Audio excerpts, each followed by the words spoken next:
किसी महान व्यक्ति ने कहा है, क्लियर थिंकिंग रिक्वायर्स करेज रादर देन इंटेलिजेंस। मतलब, स्पष्ट सोच के लिए बुद्धि की बजाय साहस की आवश्यकता होती है। हर किसी को लगता है कि उन्हें उनका टारगेट क्लियर है, लेकिन ऐसा होता नहीं है। जरा सोचिए और बताइए कि क्या आपको भी लगता है कि आप एक लॉजिकल पर्सन हैं और आप अपने डिसीजन बिल्कुल क्लियर लेते हैं? तो घबराइए नहीं।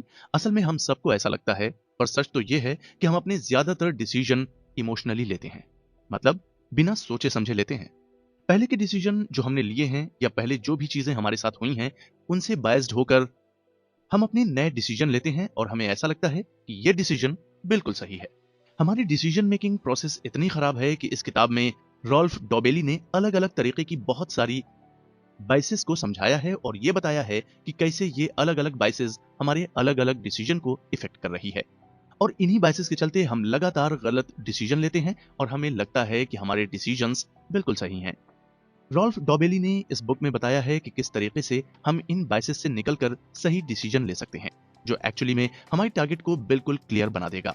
हम जानेंगे कि कैसे इवोल्यूशनरी बायोलॉजी के चलते अलग अलग तरीके के थिंकिंग मैकेनिज्म अब हमारे इतने काम के नहीं रह गए, अब भी हमारे डिसीजन को किस तरीके से इन्फ्लुएंस कर रहे हैं और हम इस पूरे हुक में फंसे हुए हैं। ज्यादातर समय जब आप कहीं जाते हैं, कुछ खरीदते हैं या कोई भी एक्टिविटी करते हैं, तो आपका डिसीजन आपके पास्ट एक्सपीरियंस से लिया गया होता है। वो बाइज्ड होता है, वो बंधा हुआ होता है, वो आपके द्वारा लिया गया क्लियर डिसीजन नहीं होता। और ये डिसीजन आप पहले से ही ले चुके होते हैं और इसी तरीके से आप हर बार गलत डिसीजन लेते रहते हैं। अमेरिका की महान लेखिका इरेन पीटर की माने तो today if you are not confused you are not thinking clearly. मतलब कि आज यदि आप भ्रमित नहीं हैं तो आप स्पष्ट रूप से नहीं सोच रहे हैं। आज से बहुत साल पहले यदि हम अपने पास्ट एक्सपीरियंस से डिसीजन लेते तो वो डिसीजन हमारा एक अच्छा और क्लियर डिसीजन होता। लेकिन आज के इस मॉडर्न वर्ल्ड में जहां टेक्नोलॉजी इतनी ज्यादा डेवलप हो चुकी है, वहां हम किसी भी डिसीजन को अपने पास्ट एक्सपीरियंस के द्वारा नहीं ले सकते हैं। यदि हम अपने पास्ट एक्सपीरियंस के बेसिस पर डिसीजन लेंगे तो वो डिसीजन गलत ही होगा। वो डिसीजन क्लियर नहीं हो सकता क्योंकि वो पहले हम कहीं ले चुके हैं। ऑथर ने इस बुक में इन्हीं बाइसेस से निकलने का तरीका बताया है और बताया है कि किस तरीके से हम क्लियर डिसीजन ले सकते हैं और सक्सेस को अचीव कर सकते हैं। आगे हम नंबर ऑफ बाइसेस को देखेंगे और जानेंगे कि कैसे ये हमारे डिसीजन को चेंज करते हैं और किस तरीके से हम इनसे बच सकते हैं। आज के इस सफर में हम जिस बुक समरी के ऊपर चर्चा करेंगे उसका नाम है the art of thinking clearly, जिसके राइटर हैं रॉल्फ डोबेली। तो चलिए इस सफर को शुरू करते हैं। आप बने रहिए हमारे साथ। Survivorship biased, why you should visit in centimetres. Survivorship biased का मतलब है कि हमें सेंटीमीटर्स में सोचना चाहिए, लेकिन हम किलोमीटर्स में सोचते हैं। अब इसका यह मतलब नहीं है कि आप छोटा सोचें, इसका मतलब है कि आप स्पष्ट सोचें।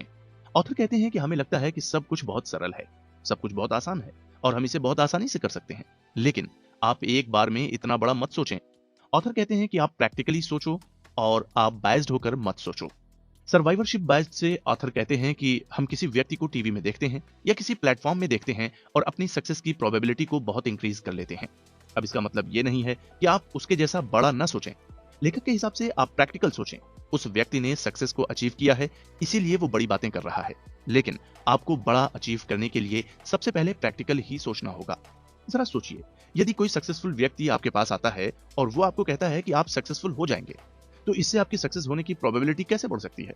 यदि आपको सक्सेसफुल होना है तो आपको मेहनत करनी पड़ेगी, और यदि आप ज्यादा मेहनत करते हैं तो शायद आप किसी से इंस्पायर होकर या किसी की बात सुनकर आपके सक्सेस होने की प्रोबेबिलिटी पर कोई असर नहीं पड़ता।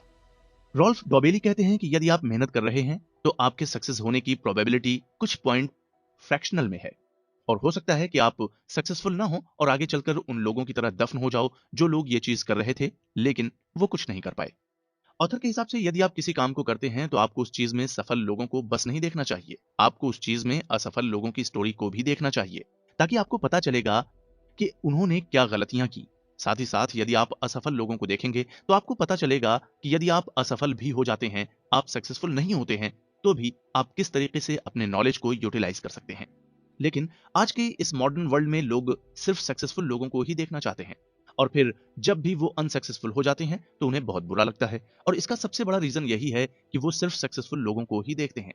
आपको दोनों तरफ देखना होगा। आपको जानना होगा कि यदि किसी काम में 10 लोग सक्सेसफुल होते हैं तो उस काम को करने में 1000 लोग अनसक्सेसफुल हो चुके हैं। किसी काम में सक्सेस होने की प्रोबेबिलिटी बहुत ही ज्यादा कम है। आइए इसे एक एग्जाम्पल से समझते हैं। मान लीजिए कि आपको ऑथर बनना है। अब यदि आप किसी ऑथर को देखते हैं तो आप सिर्फ बेस्ट सेलिंग ऑथर को देखेंगे जो बहुत सक्सेसफुल हो चुके हैं या जिनकी बुक बेस्ट सेलिंग है। आप उन ऑथर्स को भी देखिए जिनकी बुक कभी पब्लिश ही नहीं हो पाई, और शायद वो भी जो सिर्फ बुक लिखने की सोच ही रख पाए और उसे कभी लिख ना पाए। और ऐसे लोगों के नंबर आपको बहुत ज्यादा मिल जाएंगे। और जब आप इन लोगों को देखेंगे तो आपको क्लियरिटी होगी, और ये क्लियरिटी बाइस्ड नहीं होगी, ये रियल होगी। लेकिन आज की जनरेशन सिर्फ सक्सेसफुल लोगों को देखती है और हर एक मीडिया सिर्फ सक्सेसफुल लोगों का इंटरव्यू लेना चाहता है। लेखक इसको ही सर्वाइवरशिप बायस्ड कहते हैं। लोगों को लगता है कि सक्सेस होना बहुत सरल है, पर उन्होंने लाखों करोड़ों अनसक्सेसफुल लोगों की स्टोरीज नहीं सुनी। जब करोड़ों लोग किताब लिखते हैं तो 100 ऐसे लोग होते हैं जिनकी किताबें बेस्ट सेलिंग किताबें बनती हैं। उसी प्रकार हर एक काम में करोड़ों लोग ऐसे होते हैं जो उस काम में अनसक्सेसफुल हो चुके होते हैं, चाहे आपका काम यूनिक ही क्यों ना हो। जिस प्रकार किसी एग्जाम की प्रिपरेशन में लाखों बच्चे बैठते हैं जबकि सिलेक्शन कुछ का ही होता है, कुछ गिने चुने का, ठीक उसी प्रकार हर एक यूनिक से यूनिक चीज में करोड़ों लोग एफर्ट डाल रहे होते हैं, लेकिन कुछ गिने चुने लोग ही उस चीज को कर पाते हैं। तो इसका मतलब हर एक छोटी सी छोटी चीज में आपके सक्सेस होने की प्रोबेबिलिटी बहुत ही ज्यादा कम है। ऑथर कहते हैं कि अब ये कहकर मैं आपको डिमोटिवेट नहीं कर रहा कि मैं आपको रियलिटी का एहसास दिला रहा हूं। यदि आप सक्सेसफुल लोगों के साथ अनसक्सेसफुल लोगों की भी स्टोरी पढ़ेंगे तो आप अपने काम में ज्यादा क्लियर हो पाएंगे, और यदि आप अपने टारगेट पर क्लियर होंगे तो आपकी सक्सेस अचीव करने की प्रोबेबिलिटी ऑटोमेटिक बढ़ जाएगी और अब सक्सेस को अचीव कर पाएंगे। यदि आप दोनों पहलू को देखना शुरू कर देंगे तो आप अपने काम को शिद्दत से कर पाएंगे, और यदि आप ऐसा करेंगे तो आपके मन में सिर्फ दो ख्याल रहेंगे कि शायद आप इस काम में कामयाब भी हो सकते हैं और शायद नाकाम भी, लेकिन आपका काम सिर्फ और सिर्फ एफर्ट डालना है, वो भी हाईएस्ट लेवल ऑफ एनर्जी के साथ। ये बहुत दुखद बात है कि आपके अनसक्सेसफुल होने की प्रोबेबिलिटी सक्सेसफुल होने से कई गुना ज्यादा है। लेकिन यदि आप इस बात से क्लियर रहेंगे कि आप अनसक्सेसफुल भी हो सकते हैं तो आप अपने काम को पूरी लगन के साथ कर पाएंगे और आपका टारगेट आपके माइंड में क्लियर होगा। Body illusion and clustering illusion. Trader Naseem तालाब नाम के एक व्यक्ति बहुत मोटे थे। उन्होंने सोचा कि क्यों ना मैं बहुत एक्सरसाइज करूं और पतला हो जाऊं, पर जब उन्होंने देखा कि एक्सरसाइज करने में बहुत मेहनत लगती है तो उन्होंने इसे नहीं किया। इसके बाद उन्होंने सोचा क्यों ना मैं जिम जाऊं और इन मॉडल जैसा पतला हो जाऊं, लेकिन जिम भी उनके बस की बात न थी। और आखिर में उन्होंने सोचा कि क्यों ना मैं स्विमिंग करूं और पतला हो जाऊं, क्योंकि ये जो स्विमर होते हैं वो फिट होते हैं और मैं यदि स्विमिंग करूंगा तो फिट हो जाऊंगा। ये सोचकर उन्होंने एक स्विमिंग पूल ज्वाइन कर लिया और वहां पर एक ट्रेनर को पैसे देने लगे। अब ये हर हफ्ते 2 दिन बहुत तगड़ी प्रैक्टिस करते।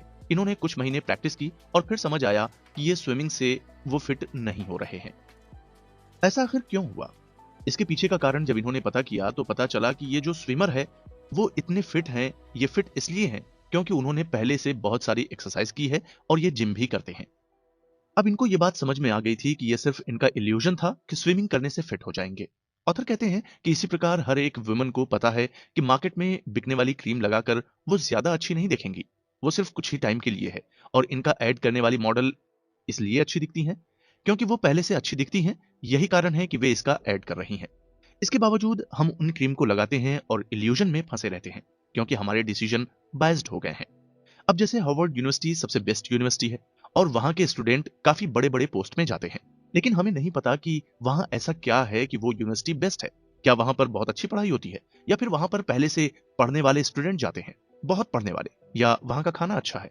ऑथर कहते हैं कि ये सब हमें पता नहीं है, लेकिन फिर भी हम उस यूनिवर्सिटी में जाने के लिए बहुत एफर्ट डालते हैं क्योंकि हमें लगता है कि ये यूनिवर्सिटी बेस्ट है क्योंकि यहाँ से बेस्ट स्टूडेंट निकल रहे हैं। जबकि बहुत सारी ऐसी यूनिवर्सिटीज हैं जिनका नाम कोई भी नहीं जानता, लेकिन उधर के स्टूडेंट्स बहुत कुछ बड़ा कर जाते हैं और बहुत बड़ी पोस्ट में रहते हैं, लेकिन उन्हें कोई नहीं जानता। अब आप ऐसे यूनिवर्सिटी में नहीं पढ़ना चाहोगी क्योंकि उसे कोई नहीं जानता। इसी प्रकार से हम स्विमिंग इल्यूजन में फंस जाते हैं। हम एक इल्यूजन में फंस जाते हैं जिसमें हम सिर्फ और सिर्फ अच्छी चीजों को देखते हैं और उनके अनुसार चीजें होने लग जाती हैं, जबकि हो सकता है कि उससे ज्यादा अच्छी चीजें हम दूसरी तरफ कर सकते थे। जिस प्रकार यदि वो व्यक्ति स्विमिंग न ज्वाइन करके जिम ज्वाइन करता तो शायद वो पतला हो जाता, पर उसने फिटनेस को देखा और स्विमिंग करने लगा। जिस प्रकार कोई व्यक्ति हार्वर्ड यूनिवर्सिटी की न सोचकर अपनी पढ़ाई में ध्यान दे और कोई भी कॉलेज में बहुत बड़ी नौकरी या कोई बहुत बड़ी पोस्ट हासिल कर ले, पर हम ऐसा नहीं करते क्योंकि हम इल्यूजन में फंसे हुए हैं। ऑथर कहते हैं कि यदि आप लाइफ में कुछ बड़ा करना चाहते हैं आप एक बहुत बड़ी जॉब पाना चाहते हैं, आप फिट रहना चाहते हैं, या आप लाइफ में अच्छा बनना चाहते हैं, तो आप स्विमर बॉडी इल्यूजन को मत देखें। आप आईने के सामने खड़े हों और रियलिटी को देखें, पर वो रियलिटी बहुत क्लियर होनी चाहिए। 1957 में फ्रेडरिक जॉर्गेनसन ने एक टैप प्लेयर लाया अपनी वॉइस को रिकॉर्ड करने के लिए। लेकिन जब उन्होंने अपनी वॉइस रिकॉर्ड की और उसे बाद में सुना, तो उन्होंने पाया कि उनकी वॉइस के पीछे कुछ विस्पर हो रहा है, मतलब कुछ आवाज आ रही थी। तो उन्होंने इस चीज को कुछ सुपर नेचुरल पावर माना और कुछ साल बाद इन्होंने वर्ल्ड सॉन्ग गाना रिकॉर्ड किया, और इस बार इन्होंने इस सॉन्ग के पीछे अपनी मम्मी के विस्पर सुने, और फ्रेंडरिच की लाइफ इससे पूरी तरीके से बदल गई। अब फ्रेंडरिच ने जो विस्पर वहां सुने थे, वहीं इस बार यहां पर सुने थे।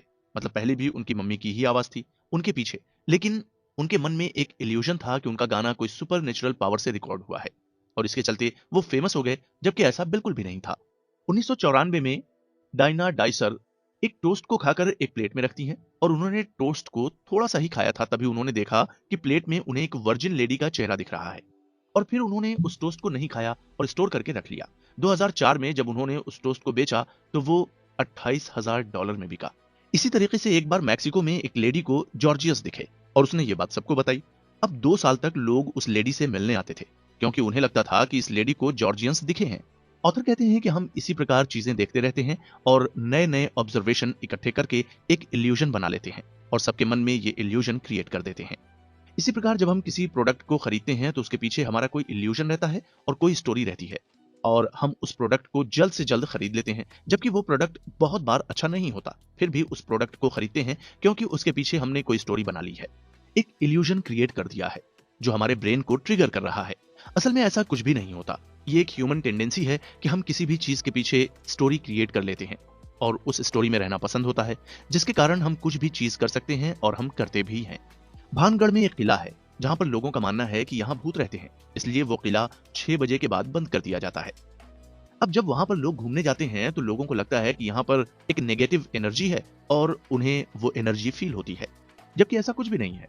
ना तो उस किले में कोई भूत है और ना ही कोई ऐसी एनर्जी एनर्जी नाम की कोई ऐसी चीज नहीं होती जो पॉजिटिव या नेगेटिव हो। उसी प्रकार भूत भी नहीं होते, पर लोगों का मानना है और लोग उसमें एनर्जी भी महसूस करते हैं। ऑथर कहते हैं कि ये सब हमारे बिलीफ सिस्टम के कारण हुआ है, जो हमने अपने पुराने एक्सपीरियंस से बना लिया है, और अपनी पास्ट बिहेवियर से हमने एक इल्यूजन क्रिएट कर लिया है, जिसके कारण हम क्लियर डिसीजन नहीं ले पाते, जिसके कारण हम धुंधले डिसीजन लेते हैं और हम अपने सक्सेसफुल होने के रेशियो को और कम करते जाते हैं। और इसी प्रकार हम बादल को देखते समय भी कुछ शेप्स इमेजिन करते हैं, जबकि ऐसा कुछ भी नहीं है। क्लाउड्स में शेप्स नहीं होते, लेकिन हम उसे इमेजिन करते हैं। Don't do foolish act and forget the past. यदि आप कहीं जा रहे हैं और आप देखते हैं कि बहुत सारे लोग आसमान की तरफ देख रहे हैं, तो आप भी आसमान की तरफ देखने लगेंगे। क्यों? क्योंकि आपके मन में सोशल प्रूफ बायस्ड है, और इसके चलते आप ऐसा कर रहे हैं। आज की इस मॉडर्न सोसाइटी में जहां हर एक चीज करना पॉसिबल हो गया है, इसके बाद भी लोग ज्यादातर वही चीज करते हैं जो दूसरे लोग करते हैं। इसका कारण यही है क्योंकि लोगों को सोशल बाइज्ड होना पसंद है, और वो ऐसा करके एक कंफर्टेबल जोन में चले जाते हैं, और उन्हें लगता है कि बाकी लोग जब ऐसा कर रहे हैं तो मैं भी ऐसा कर सकता हूं, जबकि इसकी प्रोबेबिलिटी और कम हो गई है कि आप सक्सेसफुल होंगे, क्योंकि जब आपके साथ इस चीज को बहुत सारे लोग कर रहे हैं, फिर भी आप इस चीज को करते हैं। लोगों को लगता है कि ज्यादा लोग जो कर रहे हैं वो सही है, पर यह सिर्फ और सिर्फ बाइज्ड है। ऑथर कहते हैं कि ऐसा बिल्कुल जरूरी नहीं है कि सब जो कर रहे हैं वो सही हो, बल्कि वो गलत भी हो सकता है। इसलिए तो सब सक्सेसफुल नहीं हो पा रहे हैं। आपको अपने गोल में, अपनी लाइफ में, हर एक चीज में जो भी आप कर रहे हैं, क्लियर होना पड़ेगा। आप सोशली बाइज्ड होकर काम करेंगे तो आप कभी अपने गोल पर क्लियर नहीं हो पाएंगे। यूपीएससी भारत का सबसे डिफिकल्ट एग्जाम है। सबको लगता है कि यदि हम इसे निकाल लेंगे तो हम भी महान बन जाएंगे, और बहुत सारे लोग इसकी प्रिपरेशन करते हैं, और उन्हीं को देखकर और भी बहुत सारे लोग इसे करने लग जाते हैं। जबकि ऐसा नहीं है कि आप सिर्फ यूपीएससी से ही महान बनेंगे। कितने सारे ऑथर्स, कितने सारे यूट्यूबर्स, कितने सारे सेलिब्रिटीज हैं जिन्होंने कभी यूपीएससी के बारे में सुना भी नहीं है, फिर भी वो महान है। स्टिल सबसे महान तो वो है जिन्होंने कुछ चेंज किए हैं, मतलब एंटरप्रेन्योर्स। लेकिन लोगों का मानना है कि सबसे ज्यादा महान वो है जिसने कोई बड़ा एग्जाम क्लियर किया है, क्योंकि उसे बहुत सारे लोग कर रहे थे। अब बहुत सारे लोग उस चीज को इसलिए कर रहे थे क्योंकि वो सोशली बाइज्ड थे उस चीज से, न कि वो महान थे, और न ही उस एग्जाम को निकालने वाले बस महान है। ऑथर कहते हैं कि यदि आपको लाइफ में कुछ अचीव करना है तो आपको इस बाइज से निकलना होगा और खुद सोचना होगा, वो भी क्लियर। यदि किसी चीज को 1.5 करोड़ लोग कर रहे हैं और वो बेकार है, तो वो बेकार ही होगी। रॉल्फ डॉबली कहते हैं कि एक बार वो मूवी देख रहे थे और मूवी बहुत बेकार थी। अब जब उन्होंने अपनी पत्नी से बोला कि चलो घर चलते हैं, इस मूवी को देखने का कोई मतलब नहीं, तो उनकी पत्नी ने कहा कि हम इस मूवी में $30 खर्च कर चुके हैं, तो क्यों ना इस मूवी को पूरा देखकर ही जाएं, जबकि वो मूवी बहुत खराब थी। रॉल्फ डॉबली ने उनसे कहा कि वैसे भी वो इस मूवी में $30 खर्च कर चुके हैं। अब यदि वो इस मूवी के लिए 3 घंटे और खर्च करेंगे तो उनका टाइम भी वेस्ट हो जाएगा, और यदि वो इस मूवी को $30 खर्च करने के कारण देखते हैं तो ये सिर्फ और सिर्फ संक कॉस्ट फैलेकी होगा। इसी प्रकार एक बार रॉल्फ डॉबली कंपनी में गए और उन्होंने देखा कि उनके 4 महीने से मार्केटिंग के ऐड चल रहे हैं पर उसका कोई भी रिजल्ट नहीं आ रहा है।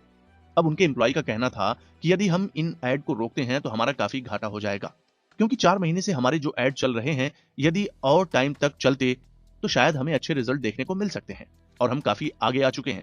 लेकिन रॉल्फ डॉबली का कहना था कि यदि हम इन ऐड को बंद कर देते हैं तो ये हमारे लिए सही होगा। यदि हम इन ऐड को 4 महीने चला चुके हैं और कोई रिजल्ट नहीं है तो बंद करने में क्या दिक्कत है, बजाय इसके यदि हम इनको और ज्यादा चलाएंगे तो ये संक कॉस्ट फैलेकी होगा।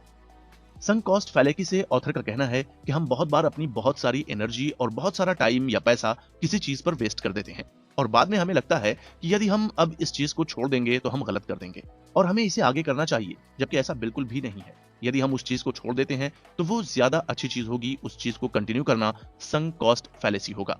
और हमें क्लियरली सोचने के लिए संक कॉस्ट फैलेसी से बचना होगा ताकि हम क्रिएटिव सोच सकें और क्लियरली उस काम को कर सकें। The fallacy for the single cause and story bias, the stone age hunt for scapegoats.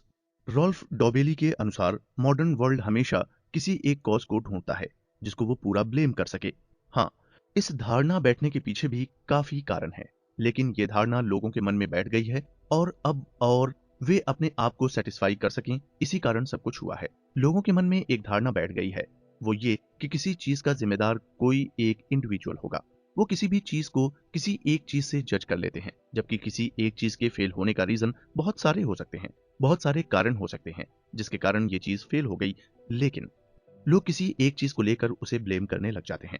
ये आप अपनी नॉर्मल लाइफ से भी देख सकते हैं। काफी टाइम से भारतीय क्रिकेट टीम वर्ल्ड कप नहीं जीत रही है। अब ये 10 सालों से हो रहा है, लेकिन अभी तक कोई किसी को ब्लेम नहीं करता था। पर कुछ 1-2 सालों से ही भारतीय क्रिकेट टीम के कप्तान विराट कोहली ने रन नहीं बनाए और लोगों ने पूरा ब्लेम उन पर डाल दिया। अब जब टीम 10 साल से नहीं जीती तब कोहली को किसी ने कुछ भी नहीं बोला, लेकिन जब 2 साल से उन्होंने रेगुलर रन नहीं बनाए तो सबको लगने लगा कि इसका पूरा ब्लेम कोहली को देना चाहिए और सब किसी एक पर्सन को लेकर उसे जिम्मेदार मानने लगे, जबकि ऐसा नहीं है। बहुत सारी पॉसिबिलिटी हो सकती हैं। हो सकता है कि पूरी टीम ने 10 साल से अच्छा परफॉर्म नहीं किया हो, या फिर कुछ प्लेयर अच्छा परफॉर्म नहीं कर पा रहे हैं। ऐसा भी हो सकता है कि पूरी टीम बाकी साल अच्छा खेल रही है, लेकिन वर्ल्ड कप के टाइम इनको काफी सारी इंजरी आ जाती है, इसलिए वे मैच नहीं जीत पाते। इसके हजारों कारण हो सकते हैं, लेकिन लोगों ने किसी एक प्लेयर को ब्लेम सही समझा, जो कि गलत। ये तो मैं क्रिकेट की बात कर रहा था, लेकिन यदि हम बात करें अपने नॉर्मल लाइफ की तो भी हम देखेंगे कि व्यक्ति किसी एक पर्सन को पूरा ब्लेम कर देते हैं। किसी एक चीज के फॉल होने में मल्टीपल रीजन होते हैं, बट लोगों को ये बात समझ में नहीं आती। ऑथर कहते हैं कि वी ह्यूमन आर ब्लेमर्स, मतलब हम सारे ह्यूमन ब्लेमर्स हैं। किसी दूसरे पर ब्लेम डालना हमारा काम है, और किसी चीज को लेकर किसी एक व्यक्ति पर ब्लेम डालना तो हम पहले से करते आ रहे हैं, लेकिन अब तो हमने खुद का ब्लेम भी किसी और पर डालना जान लिया है। मतलब यदि आप किसी काम को करते हैं और आपका काम बिगड़ जाता है या उसमें कोई प्रॉब्लम आ जाती है तो उसका भी ब्लेम आप किसी और पर डाल देते हैं। हमेशा हमें ज्यादा से ज्यादा चीजों को देखना चाहिए और एग्जामिन करना चाहिए। सिचुएशन को हमें समझना होगा, उसके बाद ही हम हर एक रियल कंक्लूजन ड्रॉ कर सकते हैं और कुछ स्पेसिफिक को ब्लेम कर सकते हैं। लेकिन हम बिना कंक्लूजन को ड्रॉ किए हुए यदि किसी एक पर ब्लेम करेंगे तो डेफिनेटली ये गलत है और ये हमारी थिंकिंग को अनक्लियर करता है। यदि आप क्लियर सोचते हैं तो डेफिनेटली आप किसी भी चीज की डाउनफॉल को मल्टीपल रीजन से ब्लेम करेंगे। स्टोरी 22, किसी महान व्यक्ति ने कहा है, stories are how we remember, we tend to forget lists and bullet point. मतलब स्टोरी ये है कि कैसे हम याद करते हैं, और इसी स्टोरी का बहुत सारे मार्केटर्स और बहुत सारे लोग बहुत अच्छे तरीके से इस्तेमाल करते हैं और आपको मूर्ख बनाते हैं। वे अपने प्रोडक्ट को आप तक पहुंचाते हैं और आप उन प्रोडक्ट को इन स्टोरी के दम पर खरीद लेते हैं क्योंकि आप उनकी स्टोरी से बायस्ड हैं। सेठ गोदीन द्वारा लिखी किताब ऑल मार्केटर्स आर लायर में सेठ गोरीन बताते हैं कि किस तरीके से हमें मार्केटर्स स्टोरी सुनाते हैं और अपनी मार्केटिंग करते हैं और हम उनके जाल में फंस जाते हैं। और यही चीज ऑथर हमें बताना चाहते हैं कि हम किस तरीके से स्टोरी से बाइस्ड हैं। बहुत सारी चीजें हम इसलिए करते हैं क्योंकि हम उन चीजों से बाइस्ड होते हैं। उसी प्रकार हम जितने भी प्रोडक्ट खरीदते हैं वो हम इसलिए खरीदते हैं क्योंकि हम किसी ना किसी स्टोरी से बाइस्ड होते हैं। एक बार की बात है जब स्टीव जॉब्स एप्पल कंपनी में दोबारा वापस आए थे, जब एप्पल कंपनी पूरी तरह डूब चुकी थी और बैंकरप्ट होने वाली थी। अब इस समय स्टीव जॉब्स के पास और कुछ तरीका नहीं था लोगों के पास अपने प्रोडक्ट को पहुंचाने का। उन्होंने एक कैंपेन चलाया जिसमें लिखा था थिंक डिफरेंट। अब लोगों को लगने लगा कि जो व्यक्ति डिफरेंट सोचता है वो एप्पल को चलाता है और एप्पल की सेल बढ़ गई। आज एप्पल को कौन नहीं जानता। कुछ इसी प्रकार से लोग नई नई टैगलाइन को लाते हैं और नई नई स्टोरी बनाते हैं और आप उनके जाल में फंस जाते हैं। अब ऐसा बिल्कुल भी नहीं था कि यदि आप अलग सोचते हैं तो आप एप्पल चलाते हैं, पर स्टीव जॉब्स ने लोगों के मन में ये बात डाल दी और लोगों को ये स्टोरी बहुत अच्छी लगी और वो इससे बायस हो गए। ऑथर कहते हैं कि यदि हमें अच्छी से अच्छी चीज को खरीदना है और क्लियर सोचना है तो हमें किसी की स्टोरी से इन्फ्लुएंस नहीं होना चाहिए। हमें हर एक पॉइंट ऑफ व्यूज को देखना चाहिए, हमें हर तरफ से उस चीज के बारे में पता करना चाहिए, उसके बाद ही उस प्रोडक्ट को लेना चाहिए। और बहुत सारे प्रोडक्ट तो ऐसे होते हैं जिनके फर्स्ट लुक से हम अपनी स्टोरी खुद क्रिएट कर लेते हैं और उसके बाद हम उस स्टोरी को हमेशा डिफेंड करते हैं। यही रीजन है कि हम उस प्रोडक्ट को हमेशा खरीदते रहते हैं और इसका भी बहुत सारे मार्केटर्स काफी अच्छा फायदा उठाते हैं। वो अपने प्रोडक्ट का पहला लुक कमाल का रखते हैं जिसके कारण आपकी स्टोरी उनके प्रोडक्ट के लिए बहुत अच्छी क्रिएट हो जाए और आप उस प्रोडक्ट को पहले ही लुक में खरीद लें और अपनी स्टोरी को इतना स्ट्रांगली क्रिएट करें कि आप इस प्रोडक्ट को हमेशा ही खरीदते रहें। लेकिन ये हमारे क्वालिटी ऑफ डिसीजन को अफेक्ट करता है। कंक्लूजन। जर्मनी के महान साइंटिस्ट, आर्टिस्ट और novelist John Wolfgang von Goethe की माने तो सोचना आसान है, कार्य करना कठिन है और जो आपने सोचा है वैसा ही कार्य करना बहुत ही कठिन है। और ऐसा इसलिए है क्योंकि आप क्लियर नहीं सोचते हैं। बहुत जरूरी है कि आप क्लियरली सोचें। आज की ह्यूमन सोसाइटी हर एक चीज से बाइस्ड है। आपको हर एक चीज को अच्छे तरीके से समझना होगा और हमेशा चीजों को करते समय कॉन्शियसली इनके बारे में सोचना होगा। जब कॉन्शियसली आप इनके बारे में सोचना शुरू कर देंगे तो कुछ समय के बाद आप अनऑफिशियली इन सब के जाल से बाहर आ जाएंगे और अब आप क्लियरली सोचना शुरू कर देंगे। किसी महान व्यक्ति ने कहा है, क्लियर डिसीजन लेने के लिए आपके पास दो चॉइस होनी चाहिए, या तो वो चीज आपको बहुत ज्यादा मैटर करती हो या फिर वो आपको मैटर ही ना करती हो। यदि वो चीज आपको मैटर ही नहीं करती तो आपको उस चीज के बारे में सोचना ही नहीं चाहिए और यदि वो चीज आपको मैटर करती है तो डेफिनेटली आपको हर चीज के हर एक पॉइंट ऑफ व्यू को समझना चाहिए। इसके बाद ही डिसीजन लेना चाहिए तो आप भी क्लियर डिसीजन ले पाएंगे। आपको प्रैक्टिकल ही सोचना चाहिए और हर एक पहलू को समझना चाहिए। एसोस पीएलसी के chief technology officer Clifford Cohen की माने तो यदि आप बुरे वक्त को फेस नहीं कर सकते, उसमें क्लियर नहीं सोच सकते, तो कम से कम प्रैक्टिकल सोचो। रॉल्फ डॉबली कहते हैं कि यदि आपको लाइफ में सक्सेसफुल होना है तो अच्छे रिलेशनशिप बिल्ड करने हैं और हर एक चीज को डेयरली सॉल्व करना है, तो आपको क्लियर सोचना होगा और यदि आप इन सब बाइस से निकलकर सोचेंगे तो डेफिनेटली आप क्लियर सोच पाएंगे। दोस्तों, उम्मीद है कि रॉल्फ डॉबेली द्वारा लिखी गई किताब the art of thinking clearly पर आधारित ये समरी बुक आपको पसंद आई होगी। लेकिन कितनी पसंद आई है ये हमें कमेंट बॉक्स में जरूर बताएं। ऐसी ही और भी मजेदार बुक समरी सुनने के लिए बने रहिए और सुनते रहिए और बेहतरीन ऑडियो शोज